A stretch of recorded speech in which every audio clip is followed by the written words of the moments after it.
Le matin du 10 mars 1804, les brumes matinales s'accrochaient encore aux collines verdoyantes qui entouraient Vittel, cette petite commune des Vosges où chaque visage était familier et chaque secret partagé.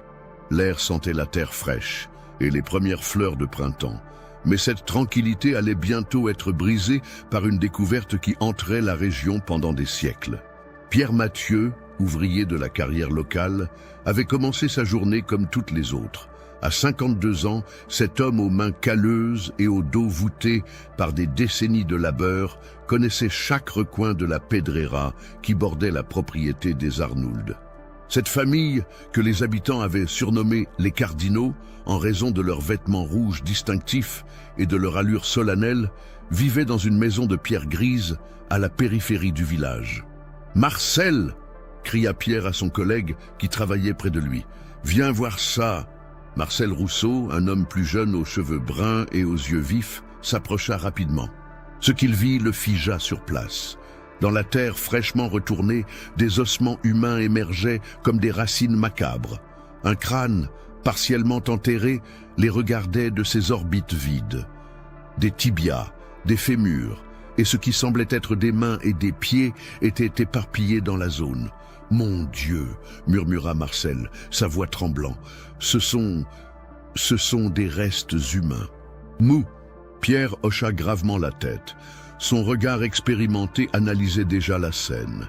Les os étaient détériorés, certains plus que d'autres, et il remarqua immédiatement quelque chose d'étrange. « Marcel, regarde bien. Tu vois quelque chose qui manque. » Le jeune homme examina les restes avec attention. Les côtes. Je ne vois aucune côte. Exactement. Et ça, ce n'est pas normal. Pendant que les deux hommes observaient cette découverte macabre, d'autres ouvriers s'approchaient. La nouvelle se répandit comme un feu de paille. En moins d'une heure, une petite foule s'était rassemblée autour de la carrière. Les murmures allaient bon train. « Regardez où nous sommes !» chuchotait Madame Bertin, la boulangère du village, pointant du doigt la maison des Arnould qui se dressait à quelques centaines de mètres. Juste à côté de chez les Cardinaux. François Morel, le forgeron au caractère bien trempé, croisa les bras. « Ça fait des années que cette famille me donne la chair de poule. Il y a quelque chose de pas net chez eux. »« Et tu te souviens des commerçants du Morvan ?» demanda Élise Dubois, une femme d'âge mûr, aux cheveux grisonnants. Ceux qui ont disparu il y a 8 ou 9 ans, ils venaient vendre leur bétail et on ne les a jamais revus. Un frisson parcourut l'assemblée. L'histoire des marchands disparus était devenue une légende locale. L'une de ces histoires que les parents racontaient pour effrayer leurs enfants turbulents. Ils étaient venus avec leurs bœufs et leurs moutons, continua Élise, sa voix prenant une tonalité dramatique. 3 hommes robustes du Morvan. Le dernier endroit où ils avaient été vus, c'était près de la maison des Arnould. Pierre, qui avait écouté en silence, leva la main pour faire taire les murmures. « Écoutez-moi tous, nous devons prévenir les autorités immédiatement. Ce n'est pas à nous de juger ou d'accuser qui que ce soit. » Mais ces paroles de sagesse furent noyées dans le torrent de spéculation qui déferlait déjà sur le village. Les langues se déliaient, les souvenirs ressurgissaient, et chaque détail anodin prenait soudain une signification sinistre. « Ma sœur habite près de chez eux », déclara Antoine Chevalier, un homme maigre aux yeux perçants. « Elle m'a dit qu'il y a quelques années, elle sentait parfois une odeur de mort qui venait de leur direction, surtout le matin. Et moi, j'ai vu Sébastien Arnould laver des taches de sang devant sa maison », ajouta Marie Lefebvre, une veuve respectée du village. C'était étrange, parce qu'il n'élevait pas d'animaux à ce moment-là. Ces témoignages, qui n'avaient jamais semblé importants auparavant, prenaient maintenant une dimension terrifiante. Chaque regard échangé, chaque geste inhabituel des Arnould était réinterprété à la lumière de cette découverte. La famille Arnould était composée de 5 membres principaux. Marguerite Arnould, la matriarche de 68 ans, une femme aux cheveux blancs et au regard dur. Ses 3 fils, Sébastien, l'aîné de 42 ans, François, âgé de 38 ans, et Joseph, le plus jeune à 35 ans, et leur sœur, Catherine, une femme de 40 ans qui n'avait jamais quitté la maison familiale. Ils vivaient de manière austère dans leur maison de pierre, cultivant un petit potager et élevant occasionnellement quelques animaux. Leur isolement relatif et leur discrétion avaient toujours intrigué les habitants de Vittel.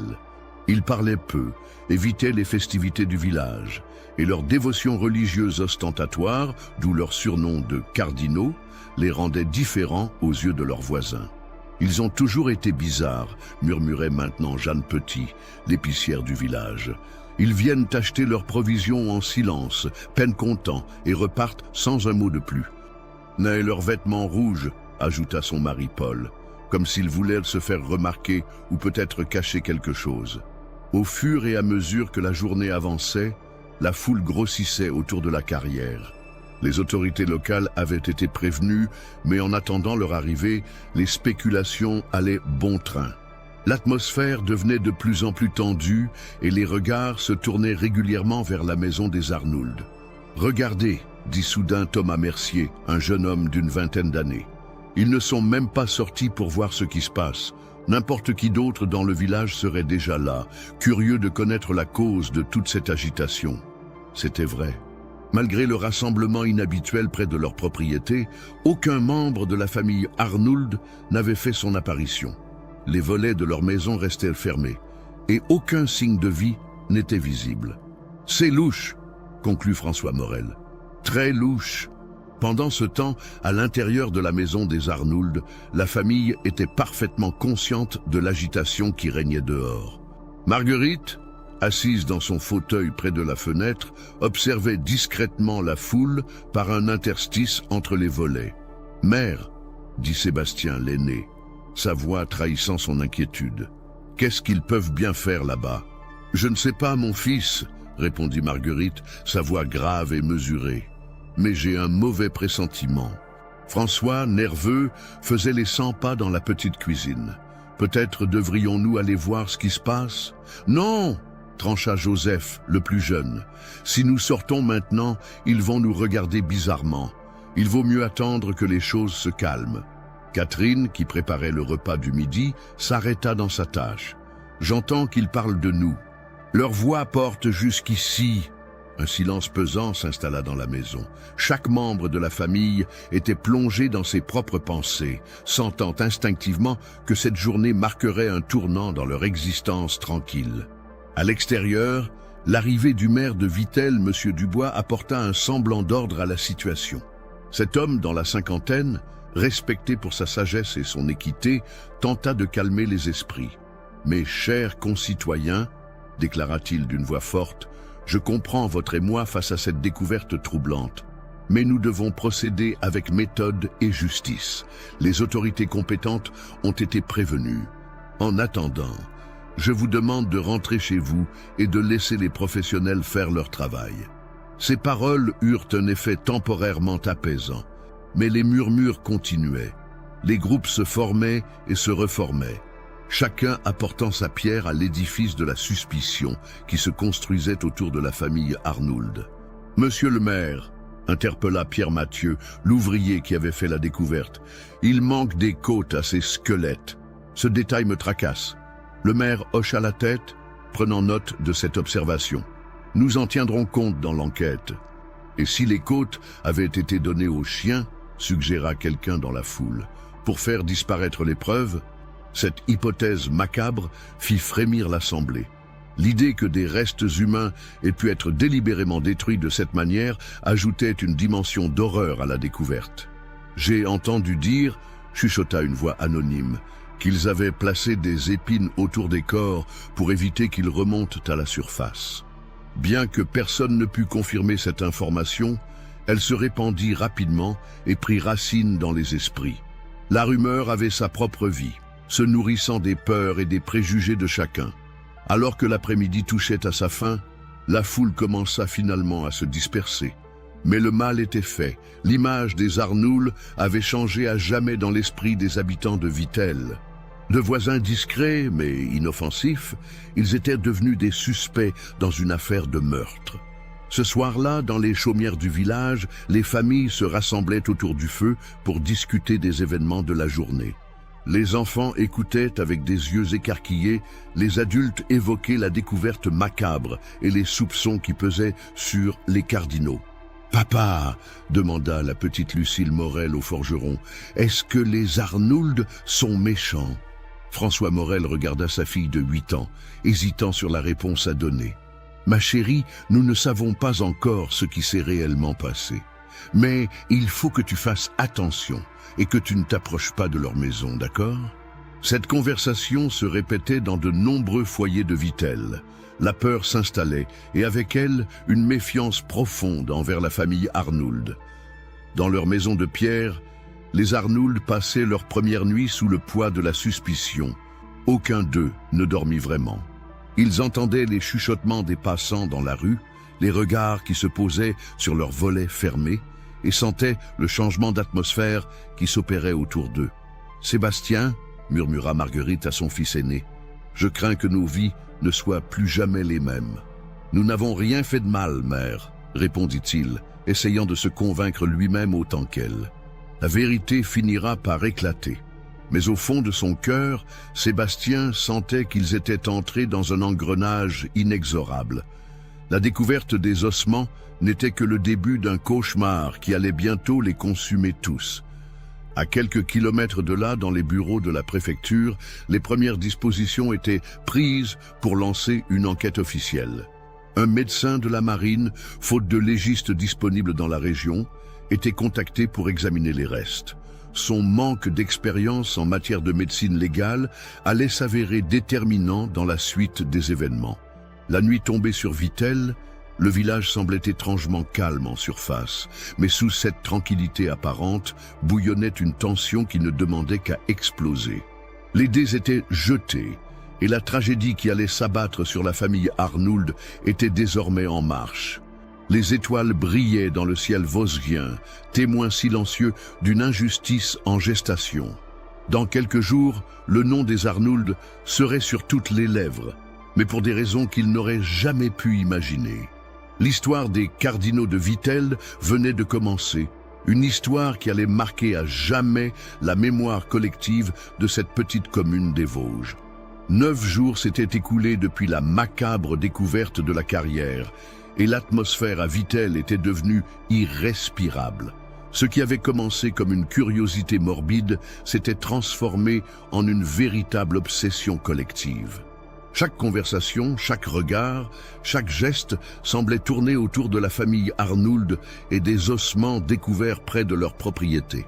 Le matin du 19 mars, jour fatidique du 28 Ventose de l'an 12, selon le calendrier révolutionnaire encore en usage, le docteur Henri Laforge arriva de Nancy pour examiner les restes. Cet homme de 45 ans, médecin de la marine sans véritable expérience en médecine légale, avait été désigné par défaut pour cette tâche délicate.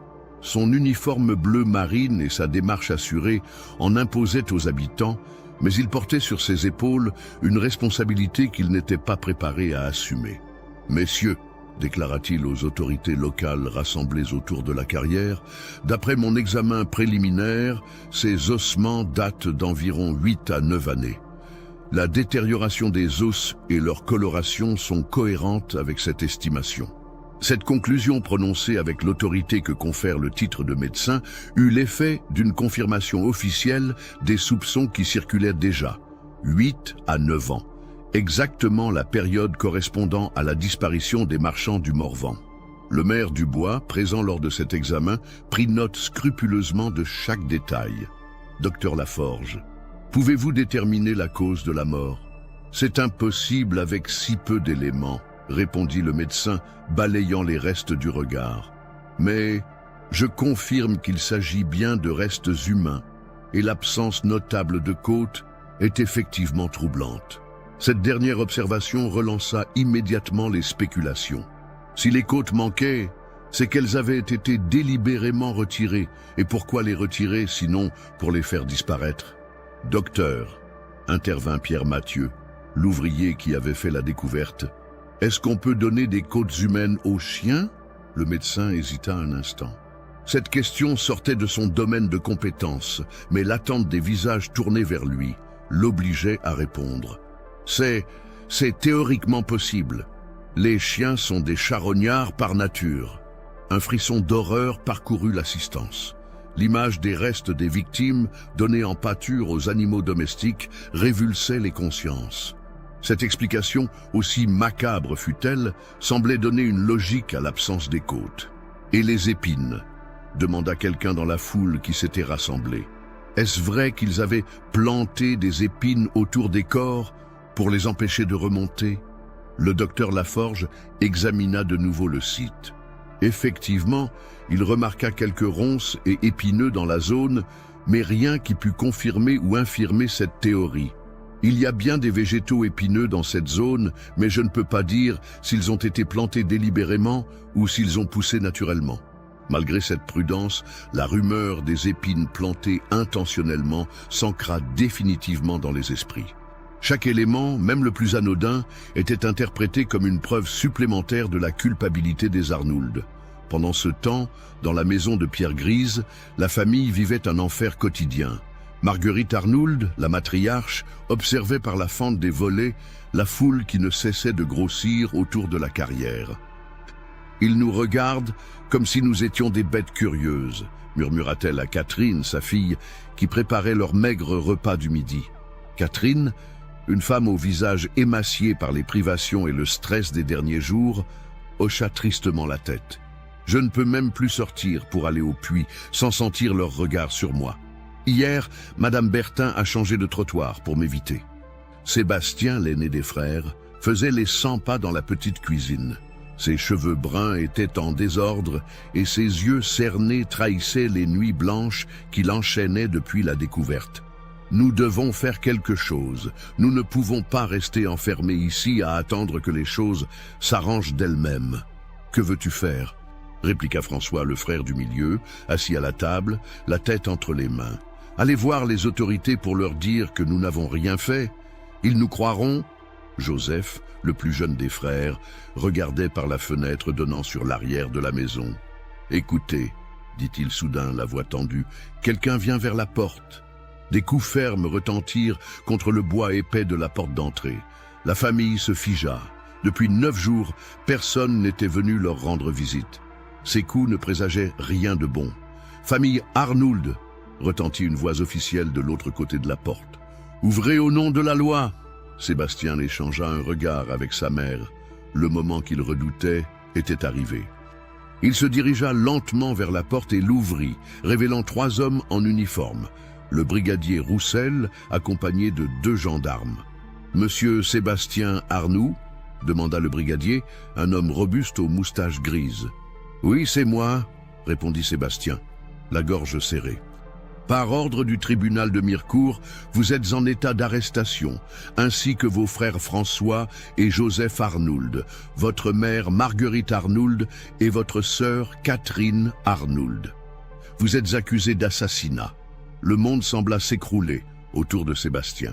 Il entendit sa mère pousser un cri étouffé derrière lui et le bruit d'une chaise qui tombait. « Il doit y avoir une erreur, » balbutia-t-il. « Nous n'avons tué personne. »« C'est ce que nous verrons, » répondit froidement le brigadier. « Vous avez le droit de prendre quelques affaires personnelles, mais nous devons partir immédiatement. » En quelques minutes, la vie paisible de la famille Arnould basculait dans le cauchemar.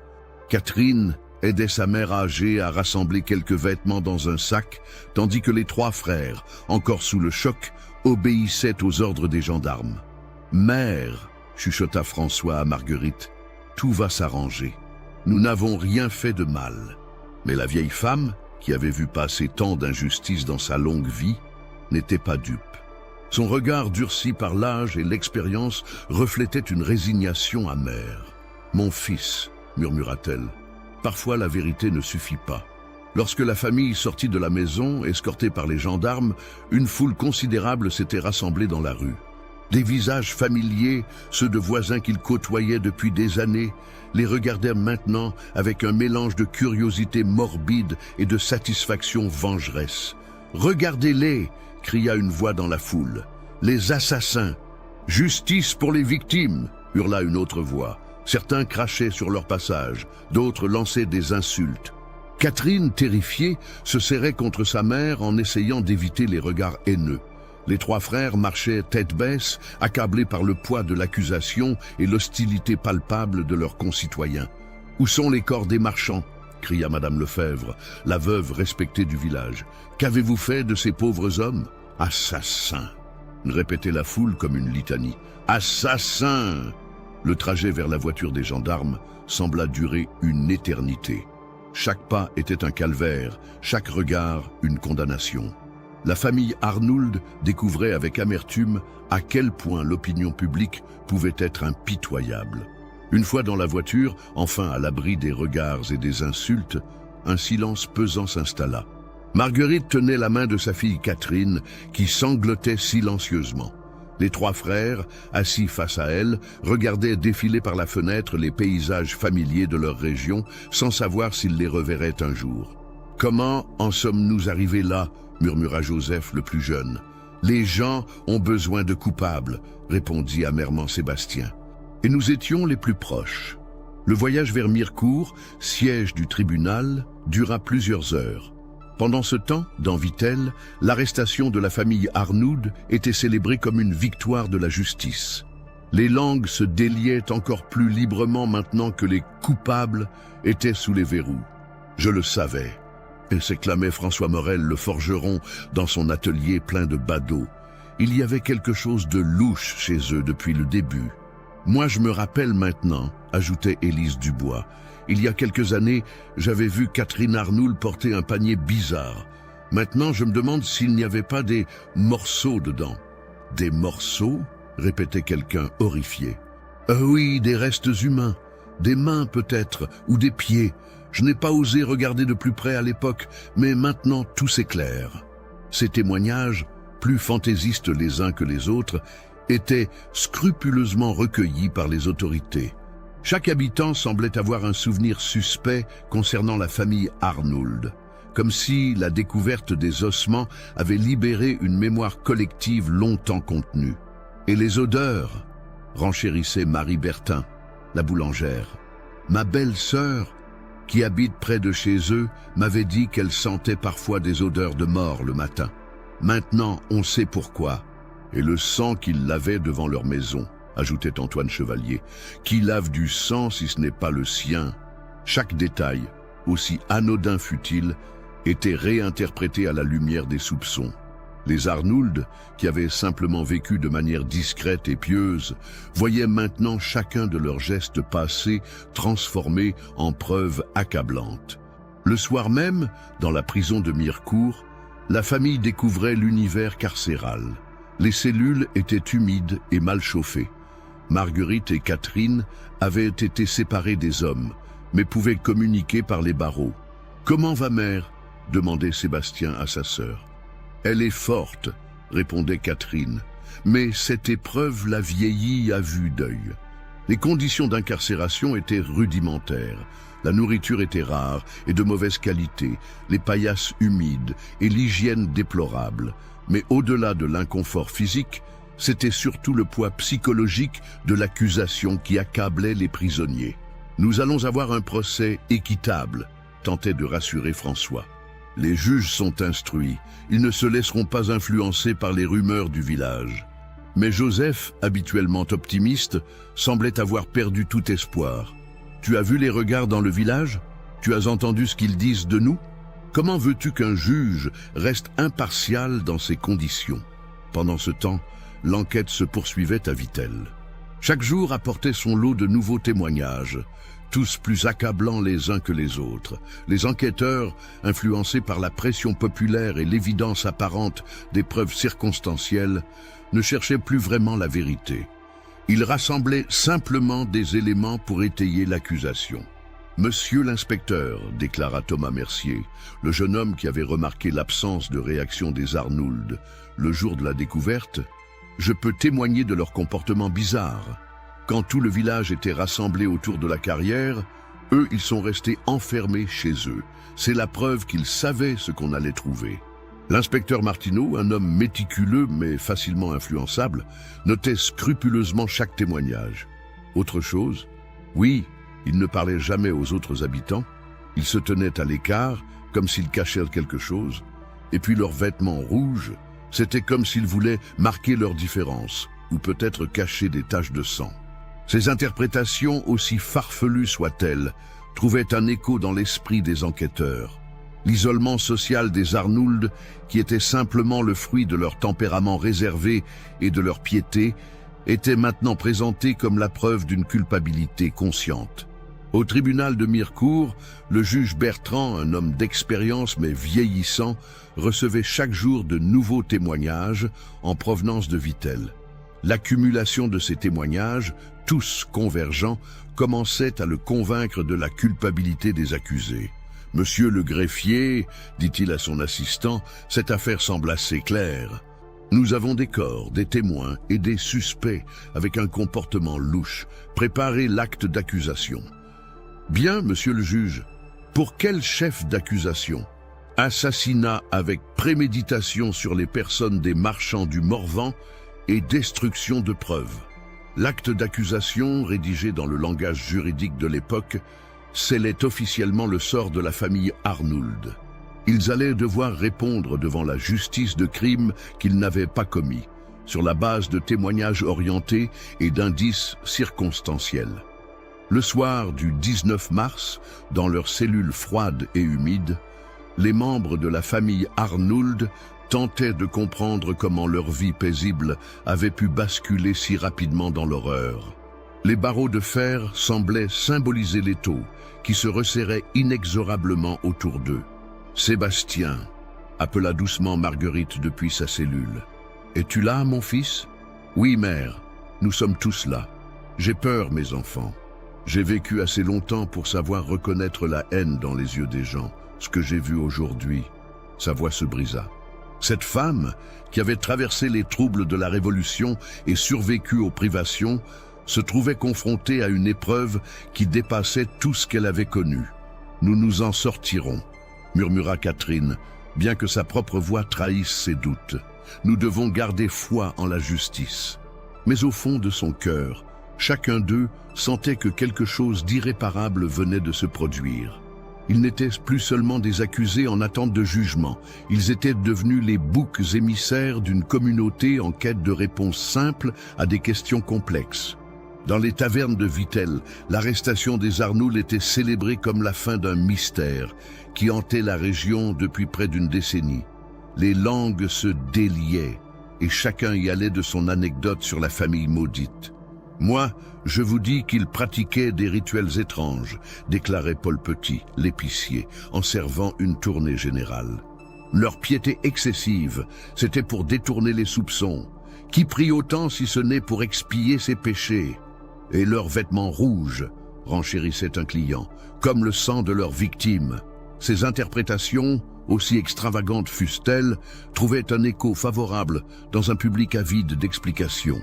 La réalité était probablement beaucoup plus simple. Les Arnould étaient des gens pieux et discrets qui avaient eu le malheur de vivre près du lieu où des ossements avaient été découverts. Pendant ce temps, dans les couloirs du tribunal de Mirecourt, l'affaire prenait une ampleur considérable. L'inspecteur Martineau compilait les témoignages avec un zèle qui ne souffrait aucune remise en question. Chaque déclaration des habitants de Vittel était considérée comme un élément à charge. Aucune ne semblait pouvoir jouer en faveur des accusés. « Inspecteur » demanda le greffier du tribunal, « avons-nous des témoins à décharge ?» Martineau haussa les épaules. « Qui voudrait défendre des assassins ?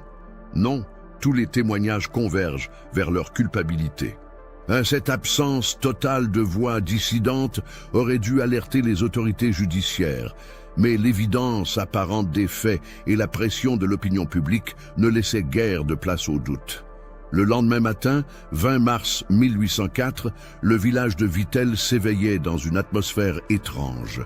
L'arrestation des Arnould avait créé un vide, comme si une menace sourde qui pesait sur la communauté avait enfin été écartée.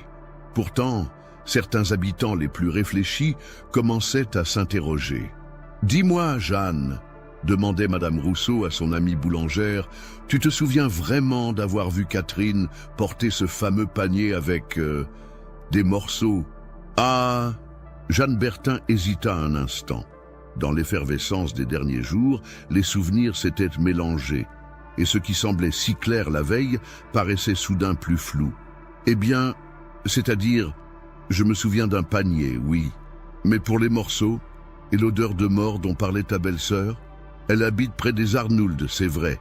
Mais maintenant que j'y pense, il y a aussi les fosses à purin des fermes voisines, et puis le cimetière n'est pas si loin. Ces premiers doutes, timides et exprimés à voix basse, auraient pu faire réfléchir la communauté. Mais ils furent rapidement étouffés par la dynamique collective qui s'était mise en place. Remettre en question l'évidence apparente de la culpabilité des Arnould revenait à remettre en question le jugement de toute la communauté. Au tribunal, les préparatifs du procès s'accéléraient. Le juge Bertrand, influencé par l'accumulation des témoignages et la certitude affichée des enquêteurs, ne doutait plus de l'issue des débats. « Cette affaire semble limpide », confiait-il à son collègue, le juge Moreau. « Des corps, des témoins, des comportements suspects, nous avons rarement eu des preuves aussi convergentes. »« Tout de même, » répondit prudemment Moreau, « ne trouvez-vous pas étrange que toute une famille soit impliquée dans de tels crimes, même les femmes et la mère âgées ? Les crimes familiaux ne sont pas rares, » répliqua Bertrand. « Et puis, qui d'autre aurait pu commettre ces meurtres ? Les corps ont été trouvés sur leur propriété, les témoignages les accablent. » Cette logique apparemment imparable ne laissait effectivement que peu de place au doute. Pourtant, un observateur attentif aurait pu remarquer les failles dans cette construction accusatrice, l'absence totale de preuves matérielles directes, le caractère uniquement circonstanciel des indices et surtout la troublante unanimité des témoignages. Dans leurs cellules, les Arnould tentaient de préparer leur défense. Mais comment se défendre contre des accusations aussi vagues que massives ? Comment prouver son innocence face à une communauté entière convaincue de votre culpabilité? Nous devons nous remémorer précisément ce qui s'est passé il y a 8 ou 9 ans, disait Sébastien à ses frères. Où étions-nous? Qu'est-ce qu'on faisait? Peut-être qu'on peut prouver qu'on n'était pas là quand ces marchands ont disparu. Tu te souviens de tout ce qui s'est passé il y a si longtemps, toi? Répliquait Joseph, découragé. Et même si on se souvenait, qui nous croirait? François, habituellement le plus combatif des 3 frères, restait silencieux. L'ampleur de ce qui leur arrivait le dépassait. Comment lutter contre une accusation qui semblait avoir pris racine dans l'esprit de tous leurs concitoyens? Il faut garder espoir, tentait de les rassurer Catherine depuis sa cellule. La vérité finit toujours par triompher. Mais Marguerite, avec la sagesse que donne l'âge, savait que la vérité ne suffisait pas toujours. Elle avait vu trop d'innocents périr sous l'accusation populaire pour croire encore en la justice automatique des hommes. Le temps pressait. Le procès était fixé au début avril, et chaque jour qui passait voyait s'épaissir le dossier d'accusation. Les témoignages continuaient d'affluer de Vittel, tous plus accablants les uns que les autres. La famille Arnould se dirigeait inexorablement vers un procès où ils auraient à répondre non seulement des faits qu'on leur reprochait, mais aussi des peurs et des fantasmes de toute une communauté. L'engrenage de la suspicion, une fois enclenché, semblait impossible à arrêter. Et au cœur de cette machine impitoyable, 5 innocents attendaient leur sort, prisonniers d'une vérité que personne ne voulait entendre. Le procès de la famille Arnould devait commencer dans 3 jours, mais ce matin du 2 avril 1804, un événement imprévu allait bouleverser toute l'affaire. Pierre Mathieu, l'ouvrier qui avait découvert les ossements 3 semaines plus tôt, arpentait nerveusement les rues de Vittel, un pli soucieux barrant son front hâlé. Quelque chose le tourmentait depuis plusieurs jours. Un détail qu'il avait d'abord négligé, mais qui revenait sans cesse hanter ses pensées.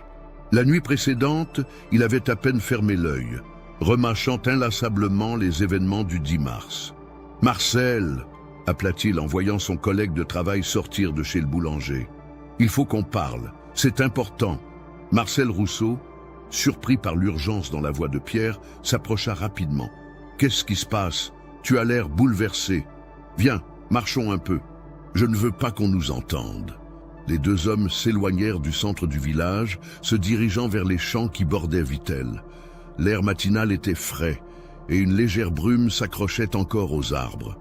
Pierre semblait lutter contre lui-même, comme s'il portait un fardeau trop lourd. « Marcel, commença-t-il enfin, tu te souviens bien du 10 mars, quand on a trouvé les os ? Bien sûr, je ne l'oublierai jamais. Pourquoi ?» Pierre s'arrêta net et se tourna vers son ami.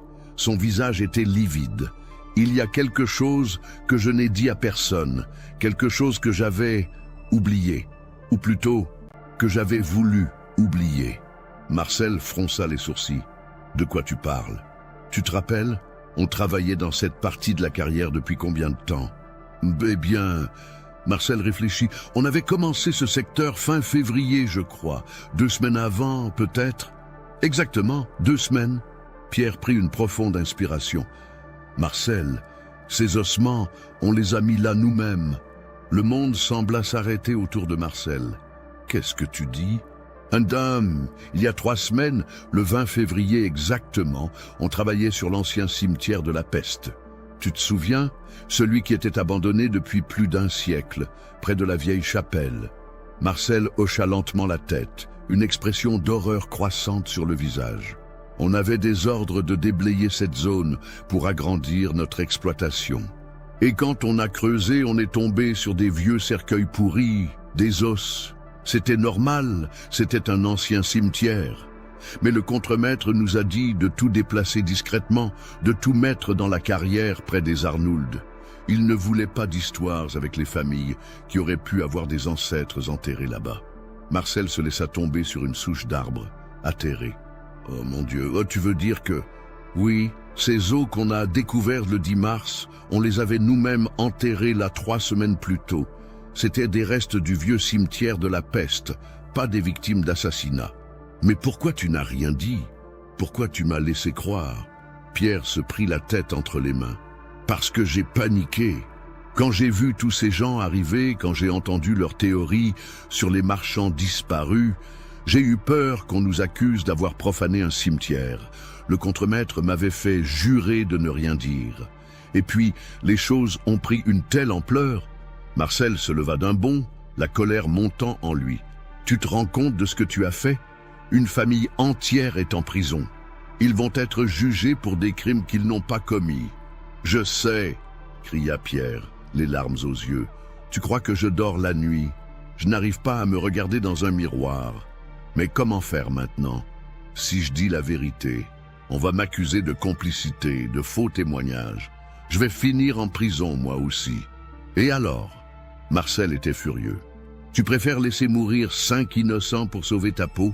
Pierre fondit en larmes. Cet homme robuste, habitué aux travaux les plus durs, pleurait comme un enfant. Je ne sais plus quoi faire, Marcel. J'ai tout gâché. Tout.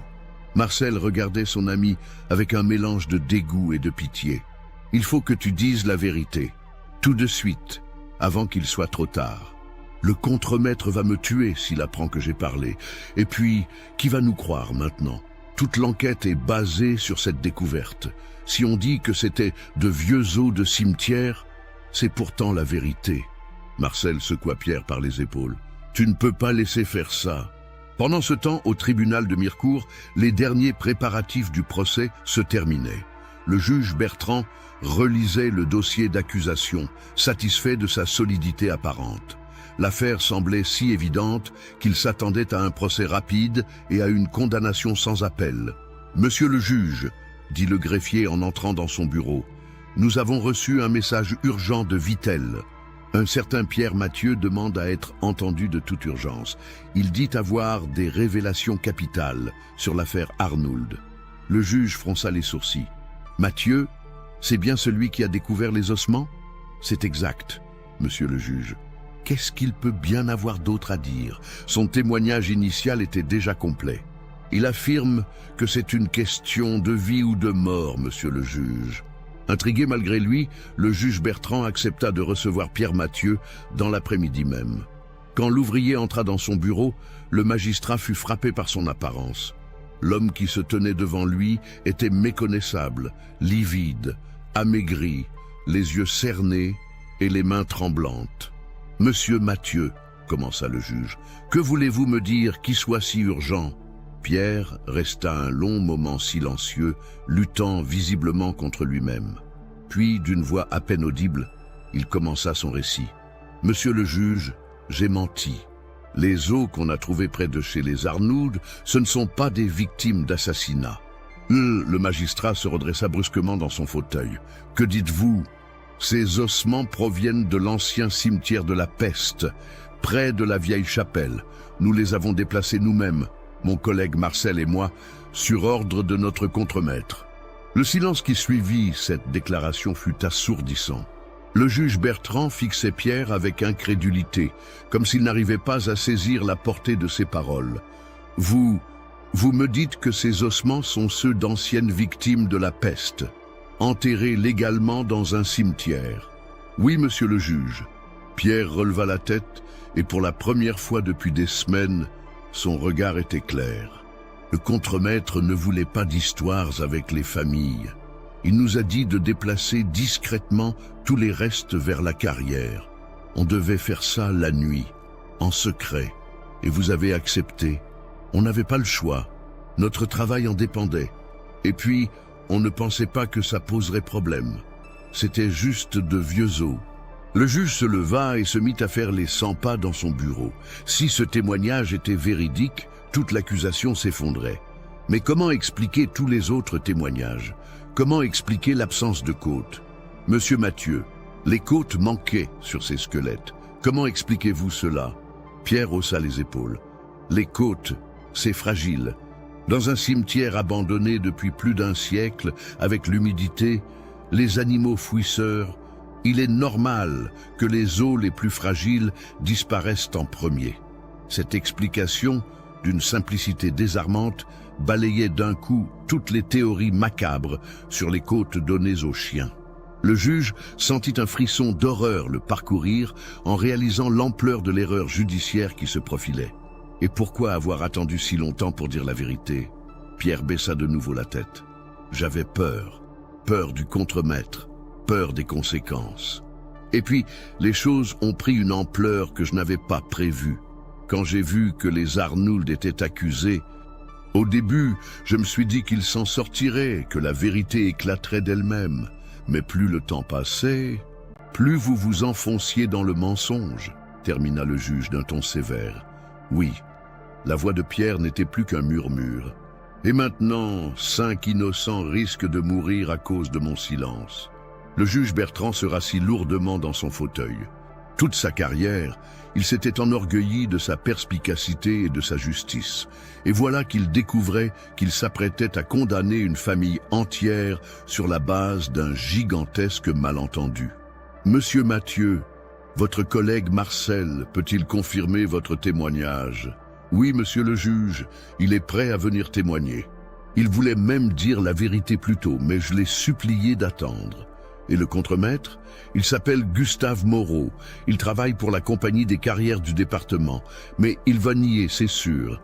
Il risque gros, lui aussi. Le juge réfléchit rapidement. Il fallait vérifier ses déclarations, confronter les témoignages, enquêter sur ce fameux cimetière de la peste. Mais déjà, dans son esprit, les pièces du puzzle se remettaient en place d'une manière totalement différente. « Greffier !» appela-t-il. Faites venir Marcel Rousseau immédiatement et envoyez des hommes examiner l'ancien cimetière près de la vieille chapelle. Je veux un rapport complet dans les 24 heures. Pendant ce temps, dans leur cellule, les membres de la famille Arnould ignoraient encore que leur cauchemar touchait peut-être à sa fin. Marguerite, affaiblie par les semaines d'emprisonnement, toussait de plus en plus. Catherine tentait de la réconforter, mais elle-même perdait espoir. « Mes enfants, » murmura la vieille femme, « si je ne survis pas à cette épreuve, promettez-moi de ne pas haïr ceux qui nous ont fait ça. Ils ont cru bien faire. »« Ne dis pas ça, mère, » répliqua Sébastien depuis sa cellule. « Tu vas t'en sortir. Nous allons tous nous en sortir. » Mais ces paroles sonnaient creux. Demain, leur procès commencerait, et ils n'avaient aucune défense efficace contre l'accumulation d'accusations qui pesaient sur eux. Ce qu'ils ne savaient pas, c'est que dans le bureau du juge, leur salut se jouait. Marcel Rousseau venait de confirmer, en larmes, le témoignage de Pierre Mathieu. L'enquête sur l'ancien cimetière avait révélé des fosses récemment creusées et des traces évidentes de déplacement d'ossements. Le contremaître Gustave Moreau, confronté aux preuves, avait fini par avouer. Il avait effectivement ordonné le déplacement des restes du vieux cimetière, pensant éviter des complications administratives. Il n'avait jamais imaginé que cela pourrait conduire à une accusation de meurtre.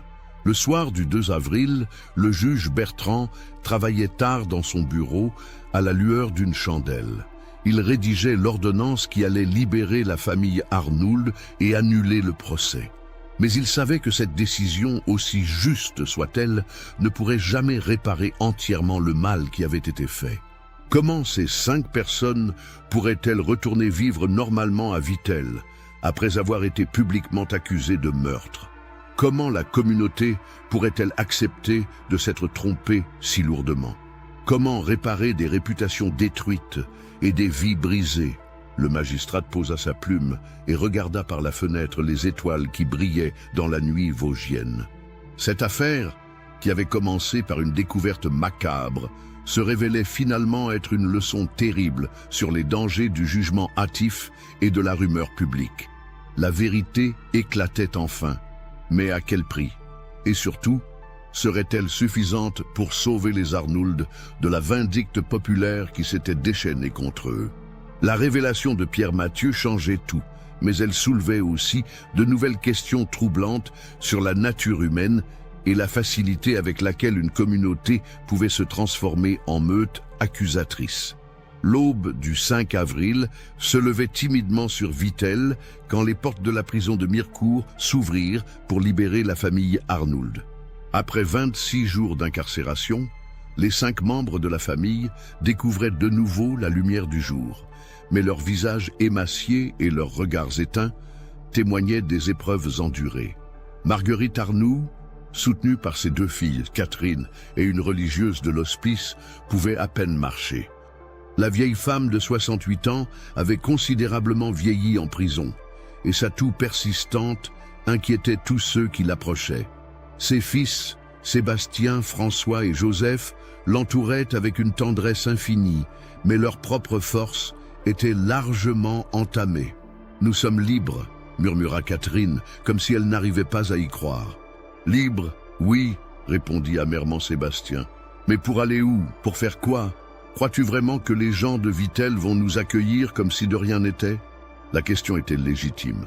Le juge Bertrand avait officiellement reconnu l'erreur judiciaire et présenté ses excuses à la famille. Mais il savait pertinemment que cela ne suffirait pas à effacer des semaines de vindictes populaires et de rumeurs malveillantes. « Monsieur Arnould, » dit le magistrat en s'adressant à Sébastien, « je suis sincèrement désolé de ce qui vous est arrivé. La justice a failli à sa mission la plus élémentaire, protéger l'innocent. » Sébastien hocha la tête, mais son regard restait distant. « Monsieur le juge, nous vous remercions de nous avoir rendus libres. Mais notre liberté, qu'est-ce qu'elle vaut maintenant? Nos voisins, nos amis, ils nous ont vus partir enchaînés, accusés d'être des assassins. Pensez-vous vraiment qu'ils vont pouvoir oublier? » Le juge n'eut pas de réponse. Il avait l'expérience suffisante pour savoir que la réputation, une fois salie, était presque impossible à restaurer complètement. Surtout dans une petite communauté où tout se sait et où les souvenirs ont la vie dure. « J'ai fait publier un avis officiel dans toutes les communes du département », expliqua-t-il. « Il établit clairement votre innocence et explique l'origine de l'erreur. Pierre Mathieu et Marcel Rousseau seront poursuivis pour faux témoignages et le contremaître Gustave Moreau pour dissimulation de preuves. Et cela suffira à nous rendre notre honneur ?» demanda François avec une pointe d'ironie. Le silence du magistrat fut éloquent. Il savait, comme eux, que les avis officiels pesaient peu face à la rumeur populaire et aux préjugés enracinés. Le voyage de retour vers Vittel se déroula dans un silence pesant. La famille avait été accompagnée par 2 gendarmes, non pour les surveiller cette fois, mais pour les protéger d'éventuelles réactions hostiles. Car si la nouvelle de leur innocence s'était répandue, elle avait suscité des réactions très contrastées dans la population. Certains habitants, touchés par la révélation de l'erreur judiciaire, exprimaient des remords sincères. D'autres, cependant, avaient du mal à accepter qu'ils s'étaient trompés si lourdement et préféraient maintenir leurs soupçons plutôt que de remettre en question leur jugement. « Vous croyez vraiment à cette histoire de cimetière de la peste ?» disait encore François Morel, le forgeron, à ses clients. « C'est peut-être un mensonge pour les sauver. Les riches et les puissants ont leurs moyens. » Cette théorie du complot trouvait un écho chez ceux qui ne supportaient pas l'idée d'avoir participé à une chasse aux sorcières modernes. Il était plus facile d'imaginer une manipulation de la justice que de reconnaître leur propre aveuglement. Quand la voiture des Arnould arriva aux portes de Vittel, une petite foule s'était rassemblée. L'atmosphère était tendue, partagée entre curiosité, gêne et hostilité résiduelle. Quelques visages exprimaient une compassion sincère, mais la majorité gardait une expression fermée, méfiante. « Regardez-les !» chuchotait Élise Dubois à sa voisine. « Ils ont l'air coupables, non ?»« Tais-toi donc !» répliquait Jeanne Bertin, la boulangère, qui faisait partie de ceux qui regrettaient sincèrement leur comportement. « Tu ne vois pas dans quel état ils sont ? Nous leur avons fait subir un enfer. » La famille descendit lentement de la voiture. Marguerite, particulièrement fragile, dut s'appuyer sur ses fils pour faire les quelques pas qui la séparèrent de sa maison. Catherine gardait les yeux baissés, incapable de soutenir les regards de ces gens qui, quelques semaines plus tôt, l'insultaient et la maudissaient. La maison des Arnould avait été vandalisée pendant leur absence. Les fenêtres étaient brisées, la porte d'entrée forcée et l'intérieur ravagé. Quelqu'un avait écrit « Assassin » en lettres rouges sur le mur de façade. Même si ce vandalisme datait des premiers jours suivant leur arrestation, personne n'avait pris l'initiative de réparer ou de nettoyer. « Mon Dieu !» murmura Catherine en découvrant l'état de leur foyer. « Comment allons-nous vivre ici ?» Sébastien serra les poings. Cette découverte était plus douloureuse encore que l'emprisonnement. Leur maison avait été violée, souillée par la haine de leurs voisins. Chaque meuble brisé, chaque objet jeté au sol témoignait de la violence des sentiments qui s'étaient déchaînés contre eux. « Nous allons tout remettre en état », déclara-t-il avec une détermination forcée. « C'est notre maison, notre vie, nous n'allons pas nous laisser chasser. » Mais Joseph, le plus jeune, regardait autour de lui avec désespoir. « Sébastien, regarde la réalité en face, nous ne pouvons plus vivre ici. Pas après ce qui s'est passé. Les gens ne nous pardonneront jamais d'avoir eu raison contre eux. » Cette analyse lucide frappa douloureusement la famille. Joseph avait peut-être raison. Comment pouvait-il espérer retrouver une place normale dans une communauté qui les avait si facilement condamnés? Les jours suivants furent un calvaire quotidien. Chaque sortie nécessaire, pour acheter de la nourriture, aller chercher de l'eau ou simplement prendre l'air, se transformait en épreuve. Les regards évitaient des leurs, les conversations s'arrêtaient à leur passage, et un silence gêné s'installait dès qu'ils apparaissaient. « Bonjour, Madame Bertin » tenta Catherine un matin en entrant dans la boulangerie. La boulangère leva à peine les yeux de son comptoir. « Bonjour » marmonna-t-elle, avant de tourner ostensiblement le dos pour s'occuper d'autres clients inexistants. Cette hostilité silencieuse était presque plus difficile à supporter que les insultes directes. Au moins, la colère était un sentiment franc. Cette gêne, cette méfiance persistante créait une atmosphère empoisonnée qui rendait chaque interaction sociale impossible. Seul le maire Dubois, rongé par les remords, tenta une approche conciliante.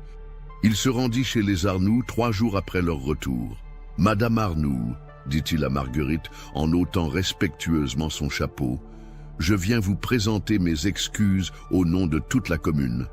Nous nous sommes trompés, gravement trompés. » Marguerite, assise dans son fauteuil près de la fenêtre réparée, le regarda longuement avant de répondre. « Monsieur le maire, vos excuses sont acceptées, mais dites-moi, comment comptez-vous réparer 26 jours d'enfer, une réputation détruite et la peur qui ne nous quitte plus ?» Le maire baissa la tête. « Je ne sais pas, madame. Je ne sais vraiment pas. » Alors, vos excuses, aussi sincères soient-elles, ne suffisent pas. Cette conversation marqua le début d'une prise de conscience douloureuse pour les habitants de Vittel. Peu à peu, Certains réalisaient l'ampleur de ce qu'ils avaient fait, mais cette prise de conscience tardive ne changeait rien à la situation des Arnould, désormais parias dans leur propre village. Pire encore, des rumeurs persistantes continuaient de circuler. Malgré les preuves officielles de leur innocence, certains habitants refusaient d'admettre leur erreur. « Moi, je dis qu'il y a anguille sous roche », persistait François Morel. Cette histoire de cimetière de la peste, c'est peut-être un mensonge pour les blanchir. Les puissants savent protéger les leurs. Et puis, ajoutait Marie Lefebvre, même s'ils n'ont pas tué les marchands, ça ne veut pas dire qu'ils sont innocents de tout. Il n'y a pas de fumée sans feu. Ces insinuations, plus pernicieuses encore que les accusations directes, empoisonnaient durablement l'atmosphère. La famille Arnould découvrait avec amertume qu'il est plus facile de détruire une réputation que de la reconstruire. 2 semaines après leur libération, la situation devenait intenable. Marguerite, dont l'état de santé se dégradait rapidement, ne sortait plus de la maison. Catherine, traumatisée par les regards hostiles, développait une agoraphobie qui l'empêchait de quitter le foyer familial. Quant aux 3 frères, ils peinaient à retrouver du travail dans la région.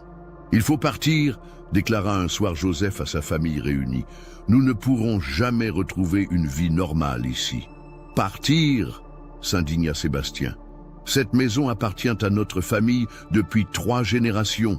Pourquoi devrions-nous nous exiler alors que nous sommes innocents ? Parce que l'innocence ne suffit pas, » répliqua tristement Joseph. « Regarde autour de toi. Regarde l'état de mère. Regarde Catherine qui n'ose plus sortir. Est-ce que c'est ça la vie que tu veux pour nous ?» François, jusqu'ici silencieux, prit la parole. « Joseph a raison. Nous pourrions aller à Nancy, ou même plus loin. Recommencer ailleurs, sous un autre nom peut-être. Changer de nom ?» Marguerite sembla reprendre des forces soudain. « Jamais. Le nom des Arnould est honorable. Nous ne fuirons pas comme des voleurs. » Cette discussion, qui revenait chaque soir, illustrait le dilemme impossible dans lequel se trouvait la famille. Rester signifiait accepter une existence de parias. Partir signifiait avouer une culpabilité qu'ils n'avaient pas. Pendant ce temps, la révélation de la vérité avait créé des remous importants dans la région. L'affaire des faux ossements de Vittel était devenue un sujet de conversation dans tout le département des Vosges. Certains y voyaient un exemple édifiant des dangers de la rumeur publique, d'autres une manipulation de la justice. Pierre Mathieu et Marcel Rousseau, poursuivis pour faux témoignages, avaient été condamnés à des peines légères, compte tenu de leurs aveux tardifs mais salvateurs. Le contremaître Gustave Moreau, lui, avait écopé d'une amende importante et de la perte de son emploi. Mais ces sanctions, aussi justes soient-elles, ne réparaient en rien les dégâts causés à la famille Arnould.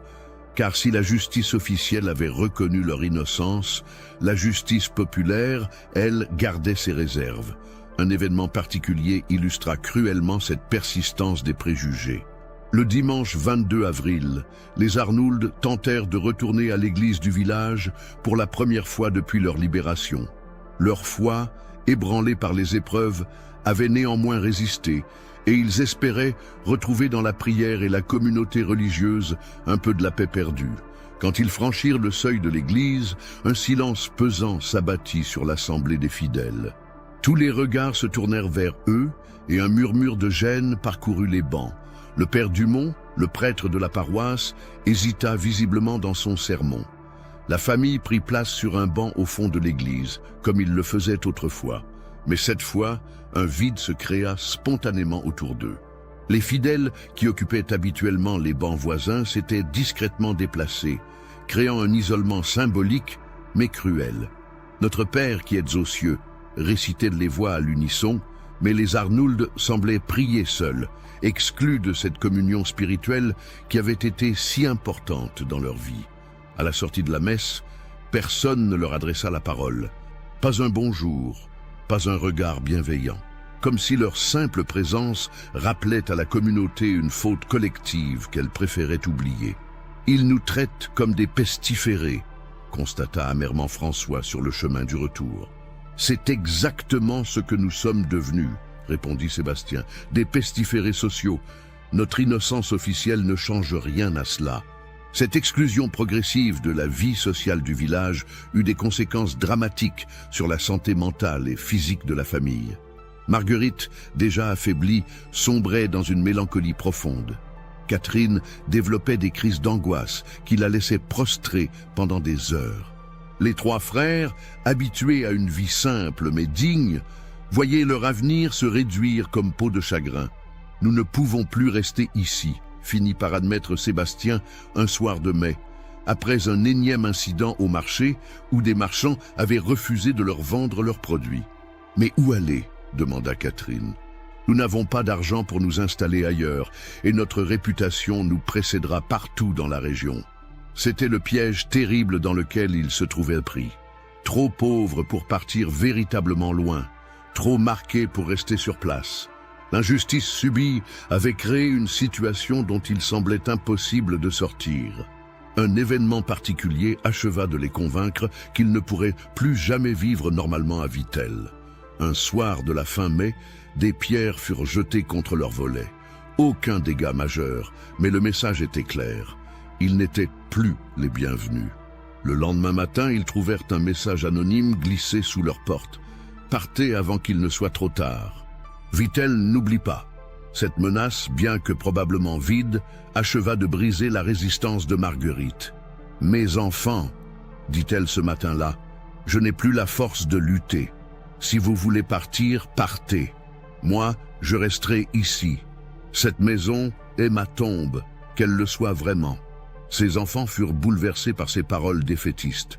Marguerite, qui avait été leur pilier, leur force, semblait avoir renoncé à tout espoir. « Mère, nous ne t'abandonnerons jamais, protesta Sébastien. Alors nous resterons tous, trancha-t-elle, et nous mourrons tous ici, lentement, empoisonnés par la haine de nos voisins. Cette perspective terrible planait désormais sur la famille. Ils étaient pris au piège de leur propre innocence. Ni assez coupables pour être jugés, ni assez pardonnés pour être acceptés. Le printemps 1804 touchait à sa fin. Mais pour la famille Arnould, il n'y avait plus de saison. Seulement une succession de jours identiques, marqués par l'isolement, la méfiance et une tristesse qui semblait ne jamais devoir finir. Et pourtant, ils ne savaient pas encore que le pire était à venir. Car dans l'ombre, des forces obscures s'activaient, des hommes qui avaient des raisons personnelles de vouloir leur disparition définitive. La vérité sur l'origine des ossements avait été révélée, mais une autre vérité bien plus terrifiante attendait encore d'être découverte. L'été s'installait dans les Vosges avec sa chaleur moite et ses orages soudains, mais dans la maison des Arnould, l'atmosphère restait glaciale. 2 mois après leur libération, la famille survivait plus qu'elle ne vivait, prisonnière d'un ostracisme qui semblait ne jamais devoir finir. Ce matin du 15 juin, Sébastien se rendait comme chaque semaine au marché de Vittel, espérant encore trouver des marchands assez courageux ou indifférents pour lui vendre les provisions nécessaires à sa famille. Mais cette fois, il fut témoin d'une scène qui allait tout changer. Près de l'ancien emplacement de Pierre Mathieu, qui avait fui la région après son aveu, Sébastien aperçut Gustave Moreau, l'ancien contremaître, en grande conversation avec 2 hommes qu'il ne connaissait pas. L'un d'eux, richement vêtu, semblait donner des ordres à Moreau, qui hochait la tête avec déférence. Intrigué, Sébastien se rapprocha discrètement, se cachant derrière un étal de légumes.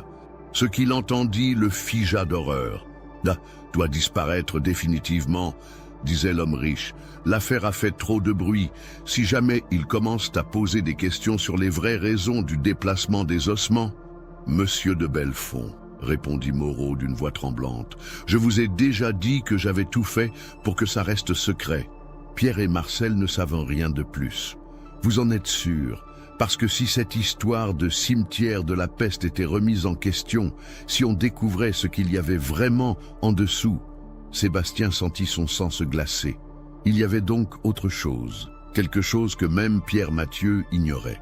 Quelque chose d'assez grave pour justifier qu'on laisse une famille innocente croupir en prison. Les Arnould ne savent rien, assura Moreau. Et maintenant qu'ils sont libres, ils vont probablement quitter la région. Le problème va se régler de lui-même. J'espère pour vous, Moreau, Parce que si cette affaire ressort, si on commence à creuser trop profondément dans cette carrière, vous savez ce qui vous attend.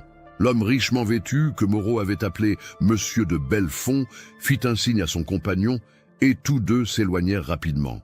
Moreau resta seul, visiblement secoué par cette conversation. Sébastien attendit quelques minutes avant de se manifester. Il s'approcha de l'ancien contremaître, qui sursauta en le voyant. « Monsieur Moreau, » dit calmement Sébastien, « je crois que nous devons parler. » Gustave Moreau pâlit. « Monsieur Arnoux, qu'est-ce que vous faites ici? La même chose que vous. J'essaie de comprendre ce qui s'est vraiment passé. Et d'après ce que je viens d'entendre, l'histoire du cimetière de la Peste n'est pas complète, n'est-ce pas ?» Moreau jeta des regards affolés autour de lui, comme s'il craignait d'être épié. « Je ne vois pas de quoi vous parlez. »« Monsieur Moreau, » insista Sébastien, « ma famille et moi avons failli mourir à cause de votre silence. Le moins que vous puissiez faire maintenant, c'est de nous dire la vérité, toute la vérité. » L'ancien contremaître hésita longuement. Son visage reflétait un combat intérieur intense.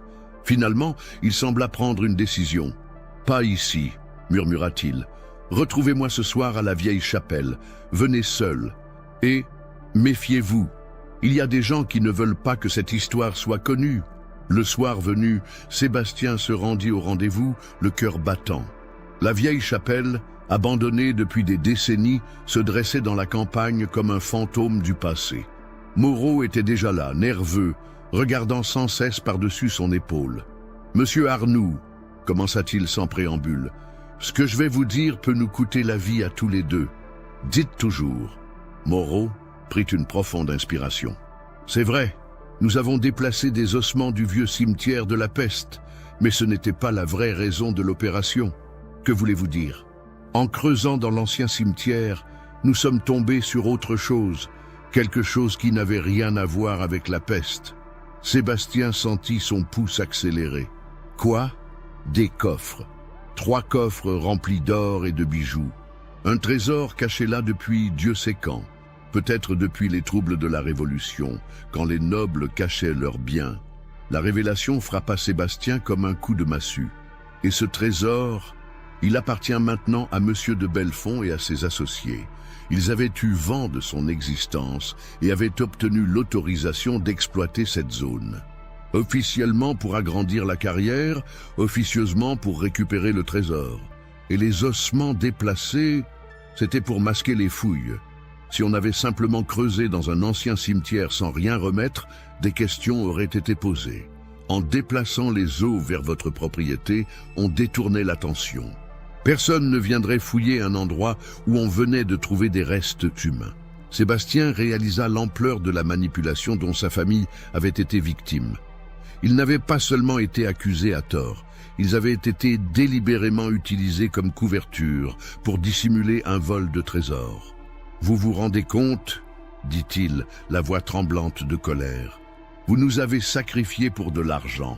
Je n'avais pas le choix, » se défendit Moreau. « Monsieur de Belfond m'avait promis une forte somme et menacé de me faire perdre mon emploi si je parlais.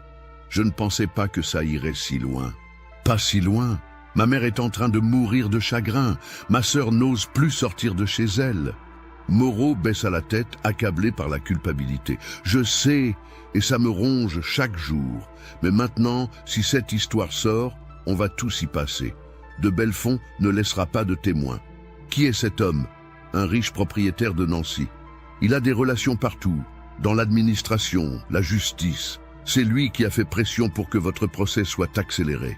Il voulait que vous soyez condamné rapidement, avant que quelqu'un ne découvre la vérité sur l'origine des ossements. » Sébastien réfléchissait rapidement. Cette révélation expliquait beaucoup de choses.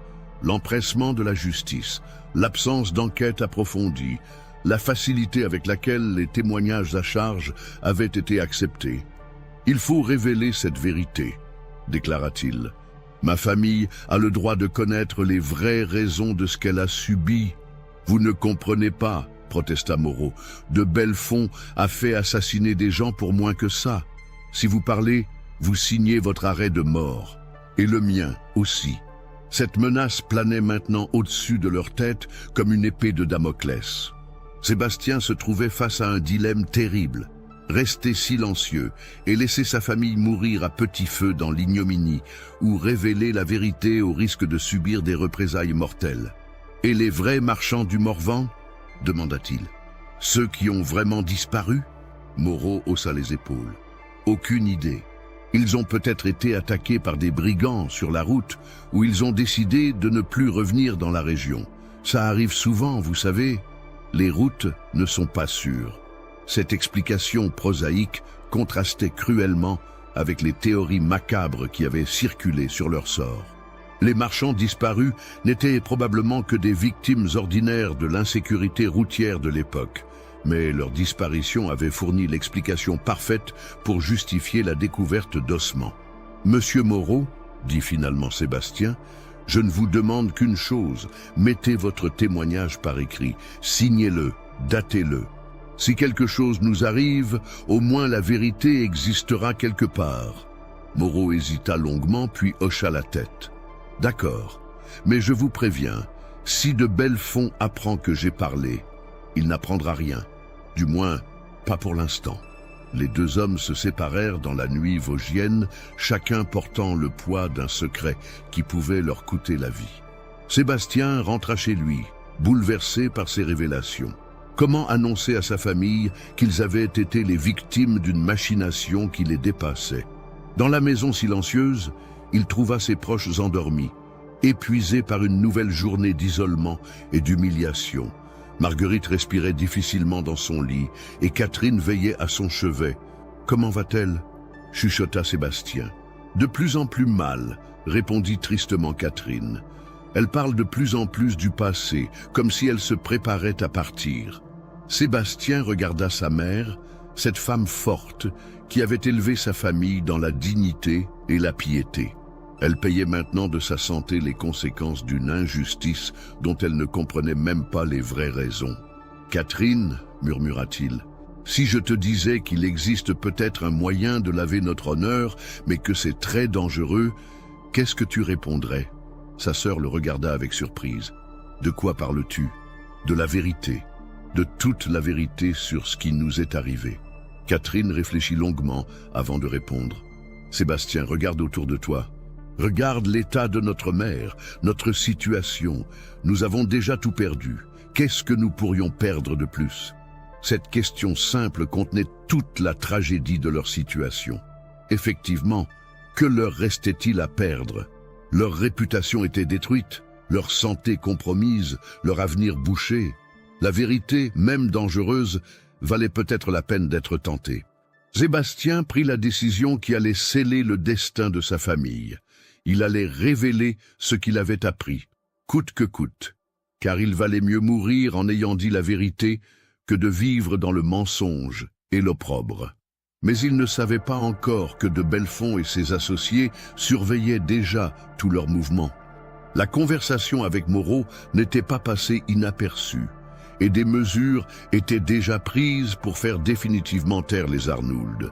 L'histoire de cette famille d'innocentes allait connaître son dénouement le plus tragique, non pas par la justice officielle qui les avait finalement innocentés, mais par une justice parallèle, celle des puissants qui ne supportent pas que leurs secrets soient révélés.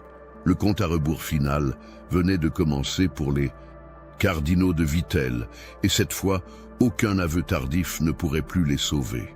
Dans l'ombre de la nuit vosgienne, des silhouettes se déplaçaient vers la maison de pierre grise. L'heure de la vengeance avait sonné, et elle ne laisserait aucun survivant pour témoigner de la véritable histoire de la famille Arnould. Car parfois, la vérité est plus dangereuse que le mensonge, et ceux qui la détiennent en paient le prix ultime.